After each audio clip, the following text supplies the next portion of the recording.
दिल से जुबान तक में परवीन राजपूत का नमस्कार। कुछ हेल्थ प्रॉब्लम के कारण एक लंबे समय तक हम आप लोगों से कोई बातचीत नहीं कर पाए, उसके लिए क्षमा चाहती हूँ। इस समय के बीच में देश में काफ़ी कुछ घटनाएं हुई जिनके ऊपर बहुत मन करता था कि बात करें, लेकिन हेल्थ प्रॉब्लम के कारण कुछ आप लोगों से बात नहीं कर पाए। अभी रशिया और यूक्रेन का जो चल रहा है उसे लेकर के पूरी दुनिया ही हैरान है। सभी को डर लगता है कहीं ये युद्ध विश्व युद्ध में ना तब्दील हो जाए। वो सब बातें अलग है। मेरा यहाँ पे आज बात करने का टॉपिक कुछ और ही है। हमारे देश के जो युवा जो यूक्रेन में थे, जो स्टडी के लिए, पढ़ाई डिग्रियों के लिए, अब इस युद्ध के दौरान उनकी काफ़ी वीडियोस वायरल हो रहे हैं। उनके माता पिता जो हमारी सरकार के साथ जो गुहार लगा रहे हैं, ऐसे भी काफ़ी वीडियो वायरल हो रहे हैं। उनको देख करके इतनी शर्म आती है कि क्या ये छात्र, जो ये विद्यार्थी, ये जो युवा है, वो हिंदुस्तान के ही हैं। उनके माँ बाप कह रहे हैं कि वो पढ़ने के लिए यूक्रेन गए हैं। क्या उनके अंदर कोई भी पढ़ाई का गुण दिखाई देता है? वो जिस तरह से हमारी सरकार का, हमारे देश का मजाक बढ़ा रहे हैं, क्या उससे लगता है थोड़ा भी कि वो कहीं से भी शिक्षित हैं, कहीं से भी पढ़े लिखे लग रहे हैं? वो कह रहे हैं कि वो डॉक्टरी करने के लिए यूक्रेन गए हैं, लेकिन उनके वीडियो से साफ दिखाई दे रहा है कि उनके लिए जिंदगी बस एक मजाक है। के वीडियो से साफ साफ दिख रहा है कि जो हमारी एम्बेसी वहां पे जो एडवाइजरी जारी कर रही है, क्या ये इसको फॉलो कर रहे हैं? और अब इनके माँ बाप हैं, वो रो रो के गिड़गिड़ाते हैं, हमारी सरकार के सामने गुहार लगाते हैं कि उनके बच्चों को वापस बुलाया जाए। अब मुझे उन माँ बाप से ये पूछना है कि जब तुमने तुम्हारे बच्चों को विदेश भेजा था तो तुमने क्या गवर्नमेंट के सिग्नेचर लिए थे उस पर कि हम अपने बच्चों को विदेश भेज रहे हैं? वो बात दूसरी है कि मोदी जी इसे अपनी जिम्मेवारी समझ रहे हैं, हमारी गवर्नमेंट इसे अपनी जिम्मेवारी समझती है, उनको वापस बुलाना चाहती है। नहीं तो हमारी गवर्नमेंट भी दूसरे देशों की तरह, चाइना, अमेरिका, जर्मनी और भी देशों की तरह, पाकिस्तान की तरह मना कर सकती थी उनके लिए। अब किस बेस पे तुम लोग गिड़गिड़ा रहे हो, रो रहे हो कि हमें वापस बुलाया जाए? जब जा रहे थे तुम विदेश में तो क्या सरकार से तुमने परमिशन ली थी, या फिर सरकार ने तुम्हें भेजा था कि तुम विदेश में जाओ पढ़ने के लिए? कौन सी सुविधाएं हमारे भारत में नहीं है? कौन सी चीजें हमारे भारत में नहीं है जो विदेशों में जाके आपको अच्छे से मिलती हैं? अभी उसमें काफी ऐसे युवा भी हैं जो कह रहे हैं कि हम लैंग्वेज सीखने आए हैं। सभी डॉक्टरी से नहीं है, काफी और अलग अलग प्रोफेशन से भी हैं।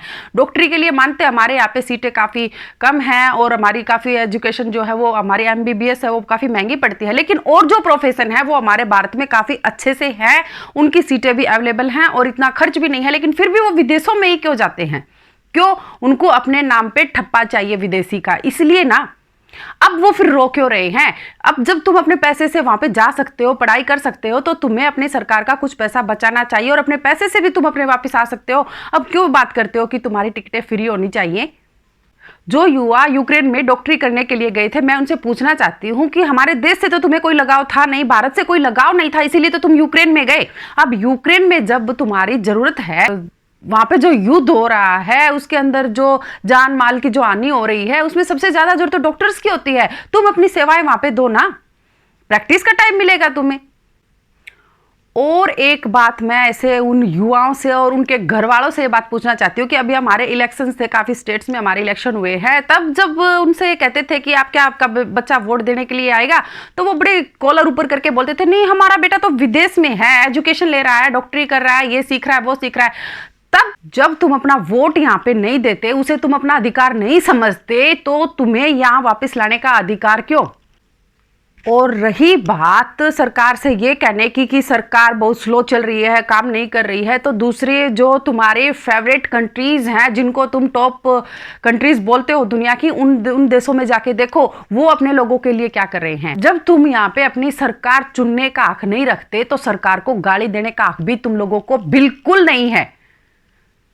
इतनी शर्म तो तुम लोगों में होनी चाहिए। जो तुम अपने पैसे से हमारे भारत को इग्नोर करके वहां पे स्टडी करने के लिए गए थे, तो अब हमारे टैक्स के पैसों से, हम लोगों के टैक्स के पैसों से तुम्हें वापस लाया जा रहा है। उसके बदले में तुम्हें थैंक यू बोलना चाहिए, सरकार का धन्यवाद करना चाहिए। वहां पे तुम हमारी सरकार, हमारे देश का मजाक बना रहे हो। जिस तरह से ये युवा बात कर रहे हैं, इनके बातों से तो ऐसा लगता है कि जैसे सरकार इनके बाप की नौकर है। जब हमारी एम्बेसी इनको एडवाइजरी दे रही थी, 2 महीने पहले शुरू कर दिया था ये काम कि आप वापस आइए, वापस चले जाइए, भारत चले जाइए, तब ये लोग नहीं आए।